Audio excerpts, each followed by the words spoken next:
Assalamualaikum warahmatullahi wabarakatuh. Perkenalkan, kami dari kelompok 2 yang beranggotakan David Setiawibowo, Adina Rosa, dan Maulana Abdul Rauf. Di sini kami akan memaparkan materi mengenai prinsip-prinsip bimbingan konseling. Yang pertama, pengertian prinsip-prinsip bimbingan konseling. Prinsip berasal dari kata prinsipra yang artinya permulaan dengan suatu cara tertentu yang melahirkan hal-hal lain yang keberadaannya tergantung pada permulaan itu. Prinsip ini merupakan hasil perpaduan antara kajian teoretik dan teori lapangan yang terarah yang digunakan sebagai pedoman dalam pelaksanaan yang dimaksudkan. Prinsip bimbingan dan konseling menguraikan tentang pokok-pokok dasar pemikiran yang dijadikan pedoman program pelaksanaan atau aturan main yang dijadikan sebagai seperangkat pemaduan hasil-hasil teori dan praktek yang dirumuskan dan landasan praktis atau aturan main yang harus diikuti dalam pelaksanaan program pelayanan bimbingan dan konseling di sekolah. Kemudian prinsip-prinsip bimbingan dan konseling. Dalam pelayanan bimbingan dan konseling, prinsip yang digunakan bersumber dari kajian filosofis, hasil dari penelitian dan pengalaman praktis tentang hakikat manusia, perkembangan dan kehidupan manusia dalam konteks sosial budayanya, pengertian, tujuan, fungsi, dan proses penyelenggaraan bimbingan dan konseling. Rumusan prinsip-prinsip bimbingan dan konseling pada umumnya ialah berkenaan dengan sasaran pelayanan, masalah klien, tujuan dan proses penanganan masalah, program pelayanan, penyelenggaraan pelayanan. Di antara prinsip-prinsip tersebut antara lain: pertama, prinsip-prinsip berkenaan dengan sasaran pelayanan. Sasaran pelayanan bimbingan dan konseling adalah individu baik secara perorangan ataupun kelompok yang menjadi sasaran pelayanan pada umumnya adalah perkembangan dan kehidupan individu.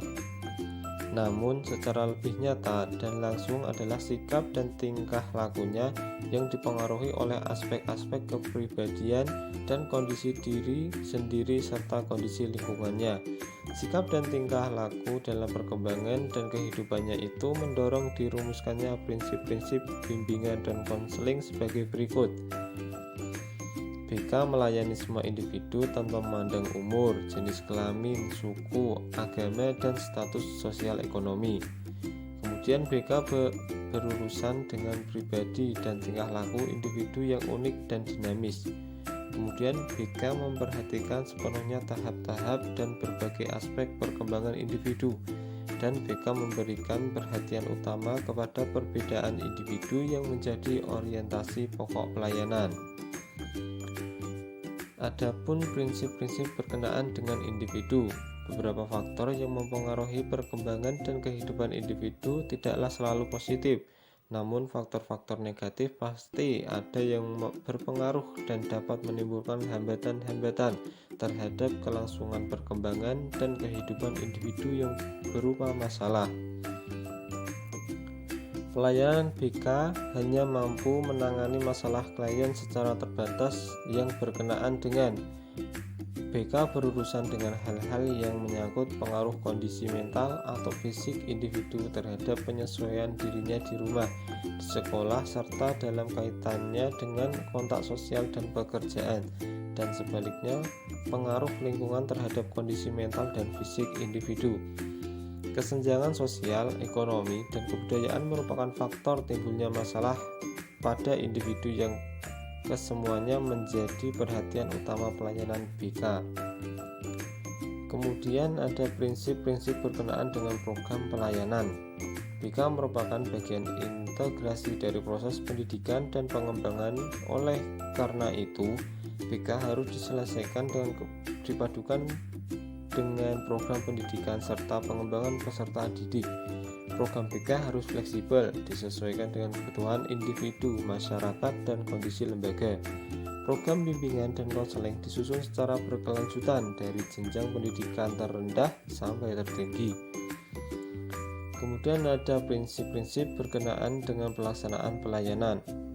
Pelaksanaan pelayanan BK baik yang bersifat independen maupun terprogram, dimulai dengan pemahaman tentang tujuan layanan, dan tujuan ini akan diwujudkan melalui proses tertentu yang dilaksanakan oleh tenaga ahli dalam bidangnya. Prinsip yang berkenaan dengan hal tersebut antara lain, BK harus diarahkan untuk mengembangkan individu yang akhirnya mampu membimbing diri sendiri dalam menghadapi permasalahan.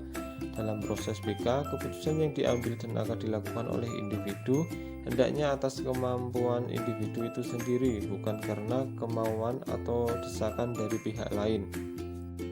Permasalahan individu harus ditangani oleh tenaga ahli dalam bidang yang relevan dengan permasalahan yang dihadapi.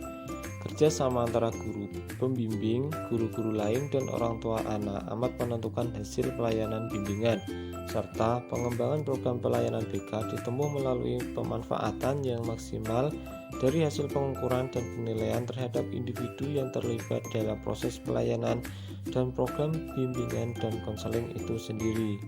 Sekian presentasi yang dapat kami sampaikan, kurang lebihnya kami mohon maaf. Semoga bermanfaat. Wassalamualaikum warahmatullahi wabarakatuh.